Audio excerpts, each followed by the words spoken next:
نعم علينا بنعمة الإيمان والإسلام والصلاة والسلام على رسول الله سيدنا محمد وعلى آله وصحبه ومن تبعهم بإحسان إلى يوم الدين رب اشرح لي صدري ويسر لي أمري واحلل عقدة من لساني يفقهوا قولي. Alhamdulillah, pertama-tama marilah kita memanjatkan puji syukur kehadirat Allah Subhanahu wa taala, Tuhan yang senantiasa mencurahkan rahmat dan inayahnya kepada kita semua,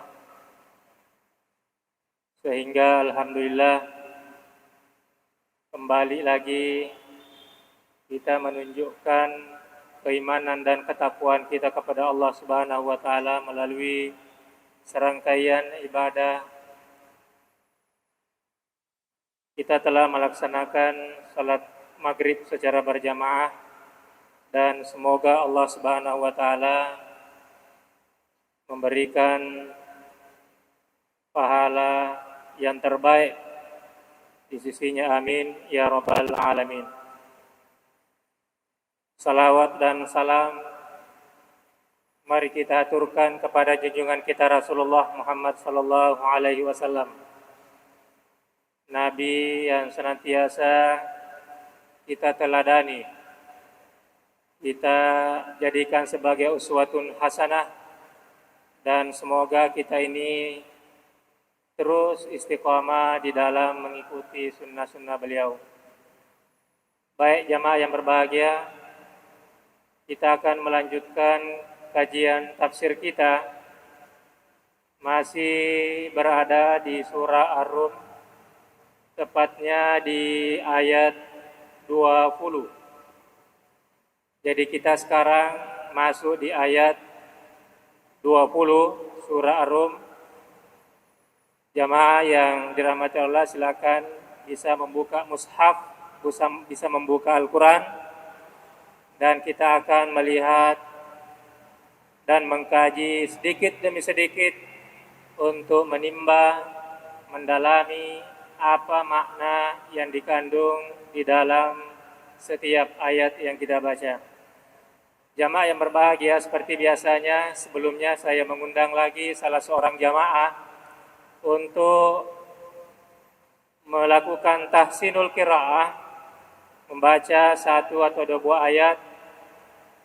Tentu tujuannya adalah untuk mentahsin, memperbaiki bacaan kita, dan insya Allah bagi kita yang membaca, mengkaji dan mendengarkannya akan mendapatkan rahmat dan berkah dari Allah Subhanahu wa taala. Silakan ayat 20. أعوذ بالله من الشيطان الرجيم بسم الله الرحمن الرحيم ومن آياته أن خلقكم من تراب ثم إذا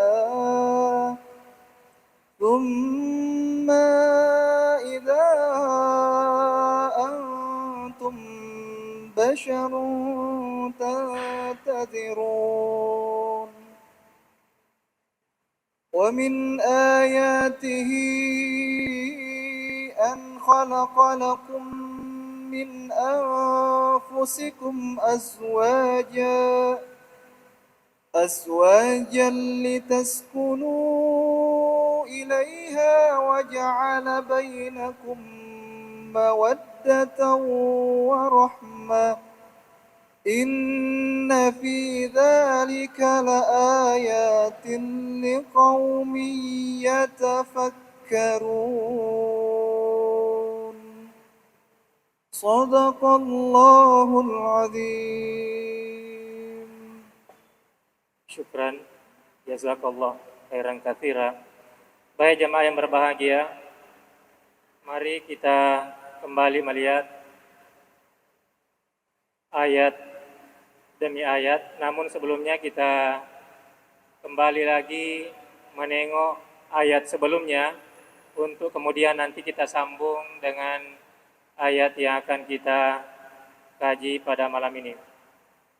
Tentu jamaah yang berbahagia masih ingat sebelumnya bahwa pada ayat 17 Allah Subhanahu wa taala memerintahkan kita untuk mensucikan Allah. Wa subhanallah, mensucikan Allah dan kemudian memujinya. Ada waktu-waktu yang telah disampaikan di dalam ayat ini, yaitu di waktu petang, di waktu subuh, di waktu siang. Pendeknya jamaah yang berbahagia, di setiap waktu sholat kita dituntut untuk membaca subhanallah. Begitu juga alhamdulillah. Kemudian kita ketahui bahwa ternyata apa yang diperintahkan oleh Allah untuk kita baca subhanallah dan alhamdulillah itu terus kita baca di setiap kita melakukan salat 5 waktu, ya, sehingga di dalam kita salat jamaah yang berbahagia sesungguhnya kita melakukan tanzih, mensucikan Allah Subhanahu wa taala dari segala bentuk kekurangan, mensucikan Allah dari kelemahan-kelemahan, hingga kita mengatakan atau mengucapkan subhanallah, subhana rabbiyal azim atau subhana rabbiyal a'la. Ya. Banyak kata subhanallah atau ucapan subhanallah kita lafazkan di setiap salat. Nah, semuanya ini jamaah yang berbahagia tentu ya punya konsekuensi. Artinya di setiap kita membaca, Rasulullah mengatakan siapa yang membaca subhanallah dan alhamdulillah, biasa kita sambung subhanallah wa bihamdihi, ya, 100 kali dalam setiap hari jamaah yang berbahagia, kuttat khatayahu wa in kanat misla zabadil bahr, ya, Allah Subhanahu wa taala akan menghapus seluruh dosa-dosa orang yang membaca subhanallah wa bihamdi, ya, sekalipun dosanya itu sebanyak buih di lautan. Sebanyak buih di lautan. Dan ini adalah hadis sahih jamaah yang berbahagia. Dan banyak sekali hadis-hadis Rasulullah SAW yang menunjukkan ke kita betapa utamanya, mulianya ketika kita membaca subhanallah wa bihamdi. Baik, sekarang kita masuk pada ayat berikutnya. Wa min ayatihi, dan di antara tanda-tanda kebesarannya. Wa min ayatihi. Jamaah yang berbahagia, dalam kaidah bahasa Arab, ya, min itu biasa kita artikan dari. Tetapi kadang-kadang juga kita maknai dengan makna atau arti di antara, sebahagian. Inilah yang dikenal di dalam bahasa Arab sebagai min tab'idiyah. Min yang menunjukkan ke kita bahwa ayat ini akan menginformasikan bahwa ada sebahagian tanda-tanda ayat-ayat Allah. Ya, ayatun. Di sini jamak dari ayatun. Berarti jamaah yang berbahagia ketika Allah mengatakan wa min ayatihi, dan di antara tanda-tandanya, nya itu kembali kepada Allah, tanda-tanda kebesarannya, tanda-tanda kemahakuasaannya. Ya. Kalau dikatakan tanda-tanda, berarti itu bermakna sebuah alamat yang Allah ingin tunjukkan ke kita supaya kita menuju ke situ. Ya. Kalau dikatakan ada tanda, berarti itu ada sebuah alamat. Maka telusurilah itu alamat, datangilah itu alamat. Ya. Kita sering mencari alamat, tujuan yang akan kita datangi jamaah yang berbahagia, dan kesanalah kita akan bermuara, kesanalah kita akan tuju. Nah, itu adalah tujuannya. Nah, sekarang di sini jamaah yang berbahagia, Allah katakan wa min ayatihi, dan di antara tanda-tandanya. Nah, saya ingin juga menyampaikan bahwa kalau Allah menyebut kata-kata ayat di dalam Al-Quran, apalagi bentuknya jamak seperti ini, ya, berarti ya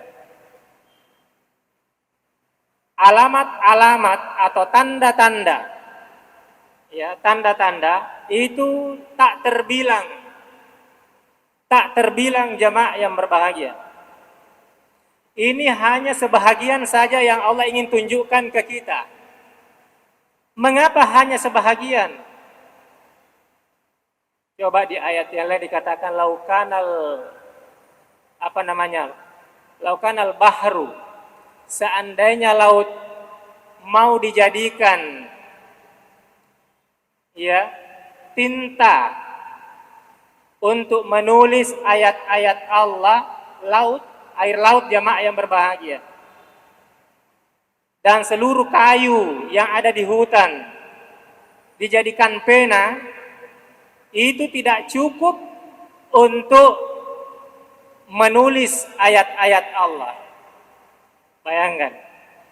Nah, seandainya itu ditulis, kira-kira Al-Quran sebesar bagaimana, setebal bagaimana? Seandainya mau ditulis semua. Nah, ini baru sebahagian. Baru sebahagian yang ditulis. Dan kalau Allah memilih tanda-tanda yang akan kita, yang disebutkan di dalam ayat itu, berarti itu penting.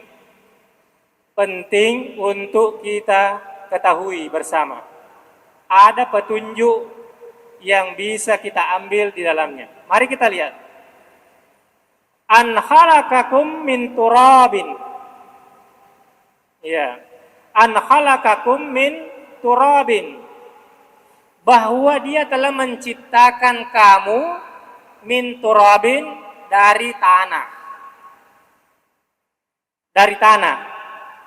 Thumma idza antum basharun tantashirun. Thumma, kemudian, idza antum basharun, tiba-tiba kamu itu sebagai manusia, tantashirun, berkembang biak. Nah, jemaah yang berbahagia, mari kita lihat. Ternyata Allah ingin mengetuk pikiran kita, logika kita, dalam rangka supaya kita ini mengetahui betapa kuasanya Allah, betapa besarnya Allah, betapa luar biasanya Allah, jamaah yang berbahagia. Nah, ini nanti ada kaitannya. Mengapa kita dituntut Allah mengatakan Alhamdulillah? Karena ada keluarbiasaan. Ya, ada keluarbiasaan. Sama jamaah yang berbahagia. Mengapa di setiap kita bangun tidur, Nabi menuntut kita membaca Alhamdulillahilladzi ahyana ba'dama amatana wa ilaihin nusyur. Ada alhamdulillah di depannya. Itu bukti bahwa betapa kuasanya Allah. Tadinya kita tertidur pulas. Bahkan di dalam hadis dianggap sebagai mati kecil. Iya. Sampai kita bermimpi kemana-mana. Dalam semenit kita seperti melanglang buana kemana-mana jamaah yang berbahagia. Seperti berjam-jam, berhari-hari. Padahal tidur kita hanya semenit. Ilmu apa kira-kira yang bisa mencapai kemana itu roh melayang-layang? Dan siapa yang mengembalikan?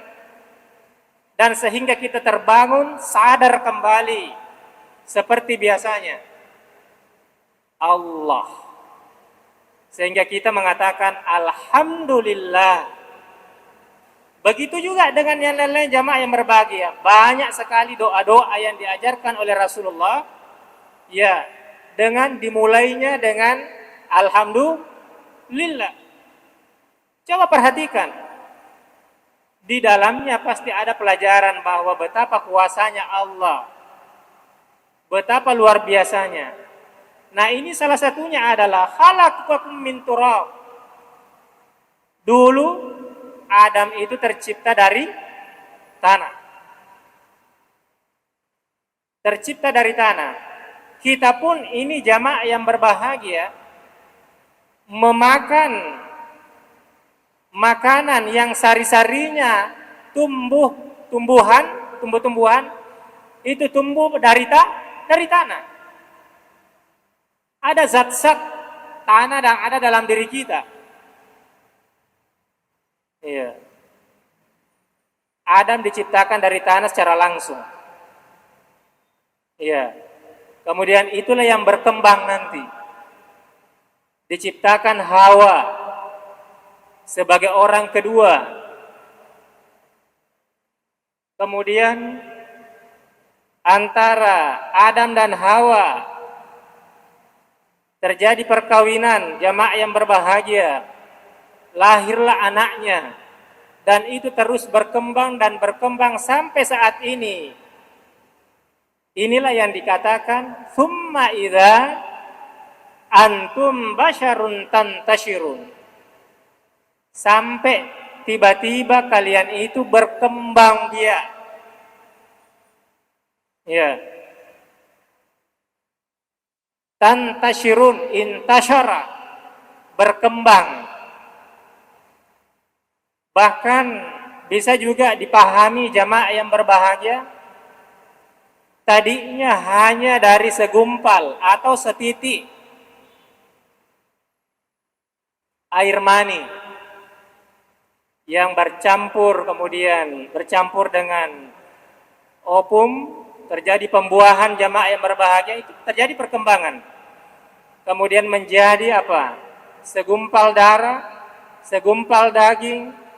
Ya, kemudian ada tulang, dibalut lagi daging, berkembang, baru ditiupkan roh sampai jadi manusia. Jadilah kita seperti ini. Ini Allah tunjukkan. Ini tanda-tanda kebesarannya. Tanda-tanda kemahakuasaannya. Mampukah kita juga melakukan hal seperti ini? Kalau tidak mampu, mengapa kita tidak mau beriman kepada Allah? Kalau tidak mampu, tidak bisa melakukan hal seperti ini, mengapa tidak mau yakin bahwa ada Allah Subhanahu wa ta'ala yang maha kuasa, yang terus memelihara kita, menciptakan, ya, terus mencipta. Nah, ini jamaah yang berbahagia. Tantashirun. Ya. Dan ini akan terjadi, berkembang terus sampai ya tiba saatnya terjadinya hari kiamat. Nah, ini terus wa min ayatihi, ada lagi yang Allah ingin tunjukkan. Jadi yang pertama tadi yang Allah tunjukkan adalah ya bagaimana penciptaan kita dari awal kemudian berkembang sedikit demi sedikit, setahap demi setahap. Sekarang kita masuk pada ayat berikutnya. Apalagi Allah akan tunjukkan?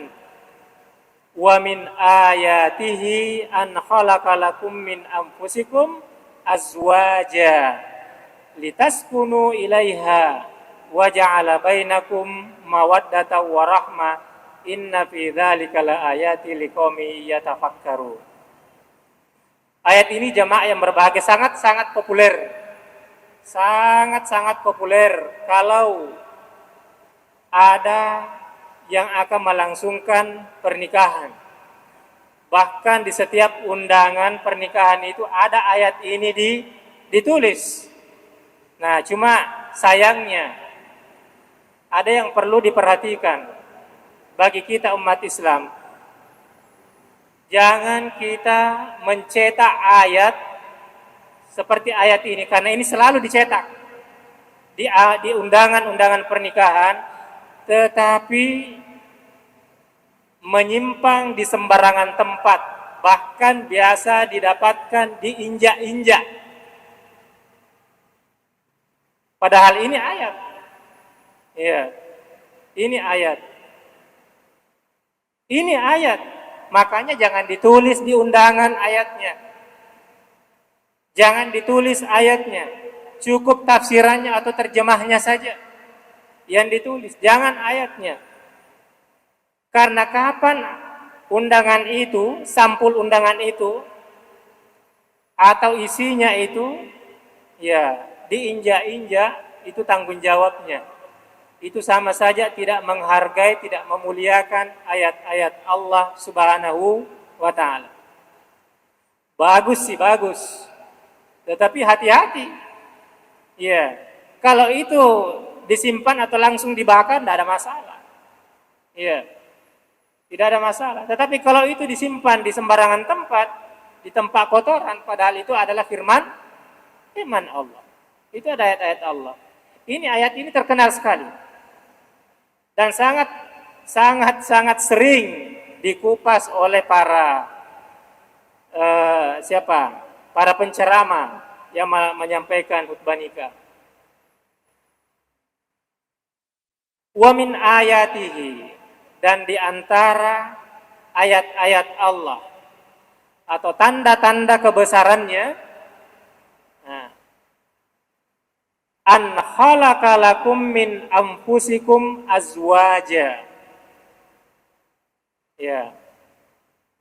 Khalaqalakum min anfusikum, dia telah menciptakan kalian itu min anfusikum, dari jenismu apa? Azwaja, pasangan. Pasangan azwaja. Pasangan-pasangan. Tunggalnya adalah zauj. Ya. Jadi kalau perempuan, ya pasangannya laki-laki. Ya. Istri pasangannya suami, suami pasangannya istri. Azwaja. Bukan laki-laki pasangannya laki-laki. Bukan perempuan pasangannya perempuan. Karena tidak mungkin terjadi perkembangbiakan kalau pasangannya itu adalah laki-laki dengan laki-laki. Menyalahi fitrah, menyalahi sunnatullah. Makanya Allah sampaikan, pasangan yang sesungguhnya laki-laki dengan perempuan. Jadi Allah menciptakan pasangan dari jenismu sendiri. Ya, jangan ambil pasangan dari jin, jangan ambil pasangan dari syaitan. Ya, dari jenismu sendiri Allah katakan. Ya. Litaskunu ilaiha. Litaskunu ilaiha. Agar kalian itu bisa mendapatkan sakinah. Sakinah, ketenangan hidup, ketenangan.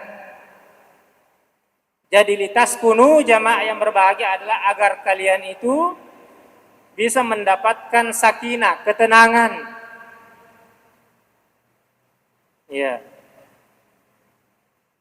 Ilaiha. Ya.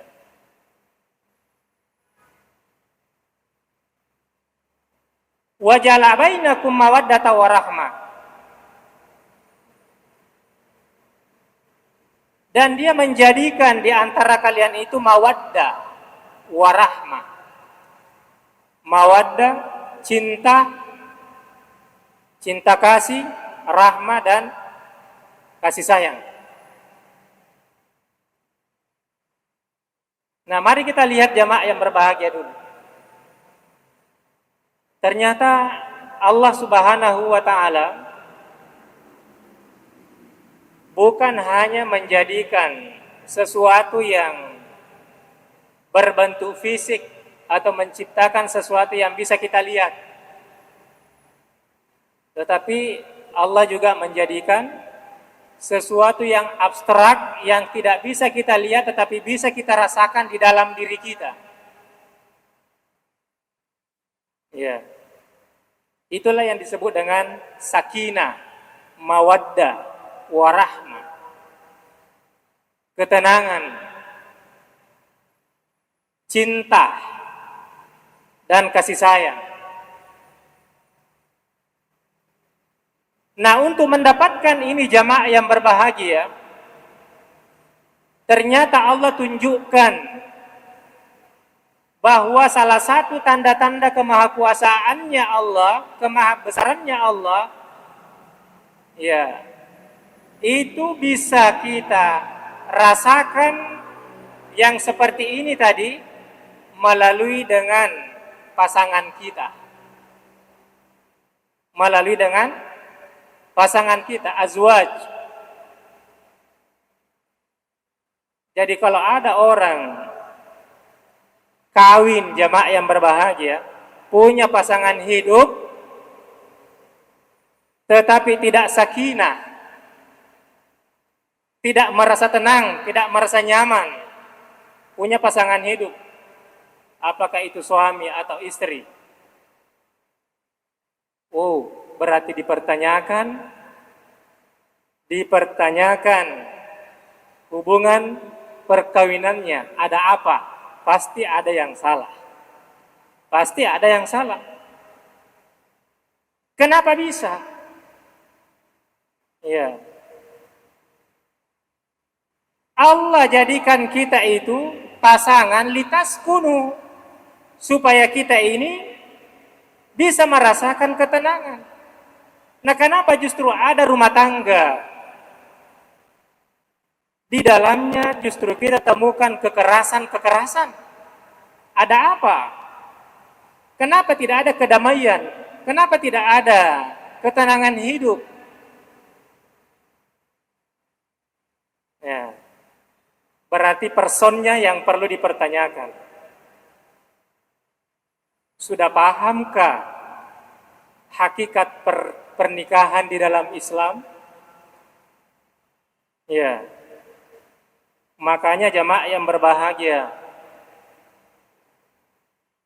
tidak sembarangan leluhur kita itu menyampaikan narek komaelo ko kawin nikah,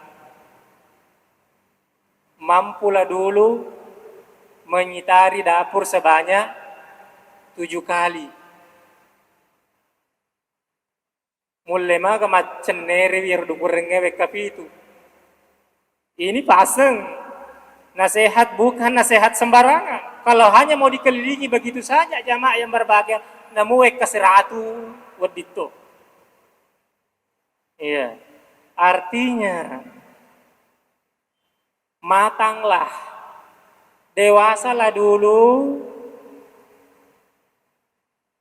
ketahuilah dulu apa dan bagaimana hak-hak dan kewajiban seorang suami dan seorang istri. Nah, ini perlu supaya tidak kawin cerai. Ya. Alhamdulillah di kementerian kita di KUA sudah ada istilah pendampingan di training ya, diberikan pengetahuan sebelum melakukan nikah. Ya. Ada bimbingan tersendiri. Tetapi bagi saya jamaah yang berbahagia itu belum cukup. Belum cukup. Makanya bagi kita orang tua yang memiliki generasi, memiliki anak yang sudah menjelang, sudah saatnya mawatuni, berikan pengetahuan, sampaikan nasihat-nasihat terkait dengan bagaimana yang namanya mengarungi perkawinan, bahtera rumah tangga. Ini di sini litaskunu ilaiha, karena tujuannya adalah bagaimana rumah tangga itu bisa memberikan kedamaian, ketenangan. Ya.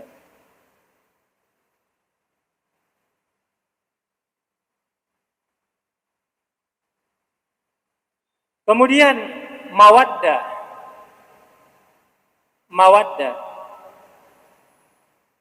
cinta, mahabbah. Ya, dalam kitab tafsir jamaah yang berbahagia, salah satunya dimaknai adalah mahabbah, cinta. Jadi kita perlu selalu menanamkan rasa cinta jamaah yang berbahagia, karena itu potensi anugerah itu sudah ada di dalam diri kita yang Allah berikan. Setiap manusia ada potensi cinta yang diberikan. Ada potensi cinta, mencintai dan dicintai, mau dicintai. Jangan kita hanya mau dicintai tapi tidak mau mencintai. Akhirnya menyiksa pasangannya. Tidak ada komunikasi, serba tertutup. Semua masalah dipecahkan dengan cara diam-diam. Oh, bagaimana caranya? Ini kalau dengan cara diam-diam jamaah yang berbahagia itu bisa memancing benih-benih pertikaian.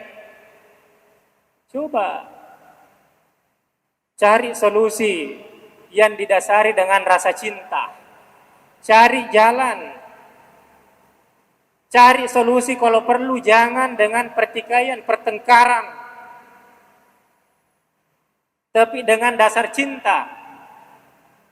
Ya, dengan dasar cinta. Begitu pula dengan rahmah jamaah yang berbahagia. Ini ada semua potensi kita ini yang Allah berikan. Ya. Menyayangi,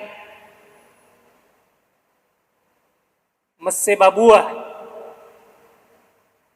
Ada kita rasa jamaah yang berbahagia dalam diri kita. Belas kasihan. Kalau ada seorang suami atau istri jamaah yang berbahagia melihat pasangannya tanpa dengan belas kasihan, itu dipertanyakan kemanusiaannya. Ya. Istrinya sakit, tidak ada rasa kasihan di dalam dirinya, mau mencarikan obat. Suami macam apa ini? Dibiarkan pasangannya hidup bersakit-sakitan. Bahkan ada seorang istri hidup terlunta-lunta tanpa ada nafkah. Dengan gampangnya menikah. Ya. Inilah jamaah yang berbahagia yang perlu kita renungkan kata Allah. Renungkan. Nikah itu sangat mudah. Ya. Saya kawinkan kamu. Langsung tiba-tiba diterima. Kabil tuh saya terima nikahnya. Selesai. Tidak pernah dia pikirkan bagaimana pertanggungjawabannya itu setelah mengatakan saya terima. Iya. Itu sudah menjadi amanah jamaah yang berbahagia. Ya. Sudah habis waktu ya? Nah inilah sehingga ditutup ayat ini mengatakan inna fi dzalika la ayatil liqaumin yatafakkarun. Pada pikir kau. Berpikirlah. Inna fi dzalika sesungguhnya pada yang demikian itu la ayatil liqaumin yatafakkarun, ada ayat-ayat, ada tanda-tanda bagi kaum yang berpikir. Demikian jamaah yang berbahagia, mudah-mudahan ada manfaat dan berkahnya. Dan mari kita tutup sama-sama kajian kita ini dengan membaca subhanakallahumma wa bihamdika asyhadu an la ilaha illa anta astaghfiruka wa atubu ilaik. Wallahu a'lam bisawab. Wassalamualaikum warahmatullahi wabarakatuh.